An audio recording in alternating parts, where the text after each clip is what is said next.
Mirpur test হবে আমার জন্য লাস্ট। সাকিবের ইচ্ছে অনুযায়ী হোম অফ ক্রিকেট থেকেই কি তাহলে বিদায় নিতে যাচ্ছেন বিশ্বসেরা অলরাউন্ডার সাকিব আল হাসান?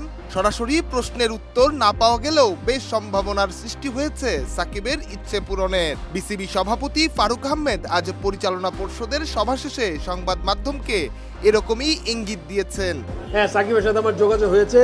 সাকিবের খুব ভালো সম্ভাবনা আছে বাংলাদেশ থেকে রিটায়ার। দক্ষিণ আফ্রিকা সিরিজে ঘরের মাঠে সাকিবের শেষ টেস্ট খেলা নিয়ে ফারুক আজ বলেছেন, সাকিবের সঙ্গে আমার যোগাযোগ হয়েছে।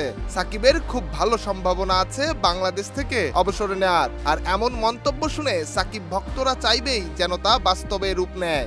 বাংলাদেশের এই অলরাউন্ডার ক্রিকেটার হিসেবে যোগ্য সম্মান পাক, সেটাই সবার প্রত্যাশা।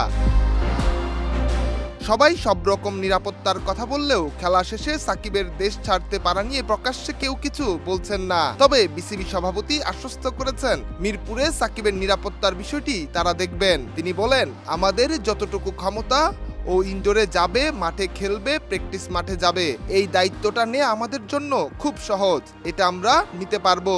তবে সব শেষে প্রশ্ন থেকেই যায়, সাকিবের স্বপ্ন কি পূরণ হচ্ছে? তার জন্য অপেক্ষা করতে হবে আরো কিছুটা সময়। ডেস্ক রিপোর্ট, দেশ রূপান্তর।